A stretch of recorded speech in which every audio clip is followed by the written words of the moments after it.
Let's get more on this now. Lwazi Khoza is the spokesperson for the Transport Minister. Lwazi, good afternoon to you and thank you for your time tonight. Where is the corruption coming? Is it coming in municipal offices, provincial offices, or is it coming somewhere else in the system? Good afternoon, Stephen. As we know that mandated by the NLTA, the jurisdiction of provincial governments sits within ensuring that DLTCs are run fully and efficiently. There are two DLTCs which are under the national government, and those are sitting with the Road Traffic Management Corporation. Those are within the jurisdiction of national government. However, we are currently investigating on criminal network activities that is currently riddling and taking over within our DLTCs that are, according to the NLTA, under provincial government registration and legislation. The 80 people who were involved in this, were they all working together as one big group, or were they all doing it sort of independently? I can imagine different groups of people working together at each testing station and doing it sort of independently of other groups. Well, as stated by the CEO of the RTMC, the investigations that are currently taking place are multiple, so it's not particularly investigating one form of a syndicate, but it is investigations that are taking place in all provinces, and we currently have 3 provinces that are within the lead in terms of trying to uncover the great deal of corruption that has been stated and brought forth to us by the SIU. So it's not particularly, Stephen, one syndicate network group. However, there are multiple pockets of corruption that are existing within our DLTCs, and that is what we are currently trying to uproot. So it is from an internal perspective as well as the driving schools that are currently operational within various regions. So it is basically a criminal network that is existing, some in isolation with one another, but some are working together. 200,000 licenses have to be cancelled. I presume that's licenses rather than license cards. The people who have these license cards, do you think they'll even know? I mean, it would only be if they were stopped by a police officer, who then, I presumed, while they were still there, checked their driver's license card with some kind of database. I don't think that happens all the time. So there will be the revoking of 190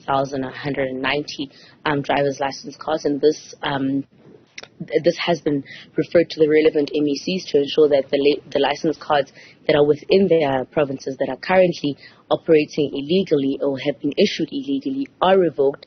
RTMC will be outlining how it is that those who are held liable and those who are in the wrong, whose license cards have to be revoked and terminated, and equally those cease to exist, through the RTMC leading the operation, will ensure that there are measures put into place to ensure that those who are still in possession of those license cards are no longer in possession of them. So the RTMC will be leading in terms of seeking measures of potentially identifying the individuals and confiscating those in possession of those driver's license cards.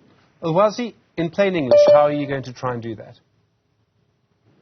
Well, there's great work that's currently being done with the RTMC, the Hawks, as well as the SIU. So to ensure that those who are in possession of those driver's license cards that have been referred to the relevant MECs for cancellation, there will be measures that are put into place to ensure the confiscation of those license cards through other law enforcement agents, not just the RTMC alone. So it is not necessarily just work that is currently happening from an RTMC and transport perspective, but working alongside the necessary law enforcement agents of the country.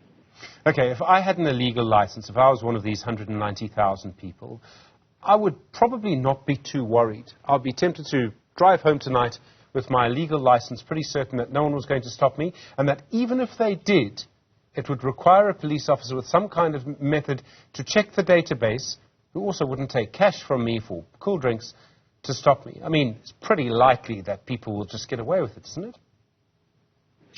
Well, remember, Stephen, that these license cards are license cards that have already been flagged.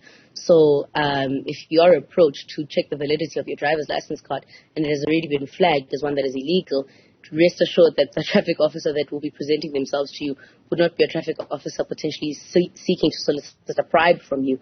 So like I had said, looking at the various individuals who are currently in possession of those license cards, I mean, others are out within the public, others were still internally within the system, so it would be easier to capture those.